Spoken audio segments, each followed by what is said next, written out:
ഇവിടെ എന്തൊക്കെയാണ് കൃഷി ചെയ്യുന്നത്? ഇവിടെ വായും കപ്പയും. ഇതൊക്കെ ആദ്യം സ്ഥലം വാങ്ങിയപ്പോൾ തന്നെ പുല്ല് മൂടി ആകെ പുല്ല് മൂടി കിടക്കുന്നു.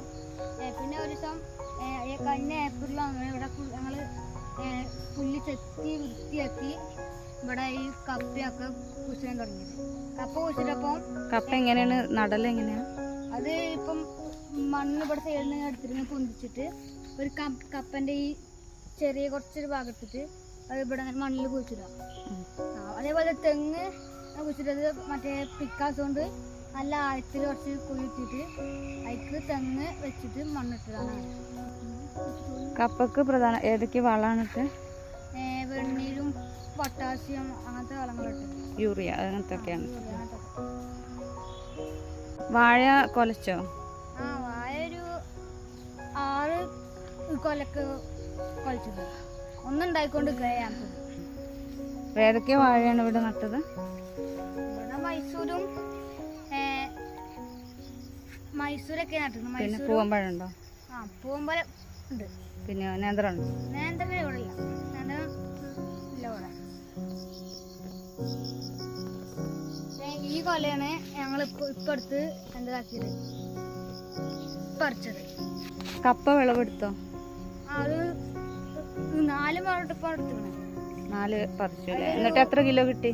ഒരു 30 കിലോ കിട്ടി. മാവും 2 മാവും 1 പ്ലാവും കിട്ടി. ഒരു പ്ലാവ് ആ വായന്റെ അടുത്താണ്.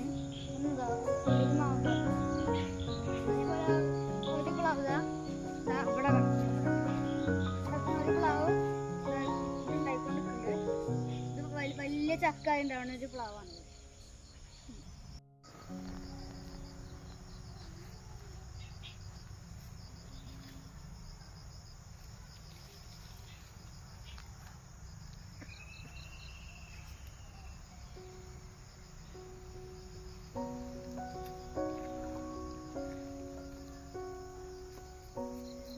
ഇങ്ങനത്തെ 6 കൊലകൾ കൊലച്ചിരിക്കുന്നത്. 6 അതേ വലിപ്പത്തിലുള്ളത്.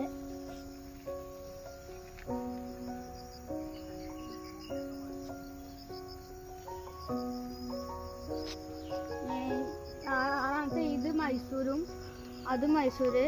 ഇത് പൂവമ്പഴം. പിന്നെ അവിടെ ഒരു കൂടി ഉണ്ട്, അത് പൂവന്. പിന്നെ അവിടെ കാണുന്നത് മൈസൂർ പഴമാണ്.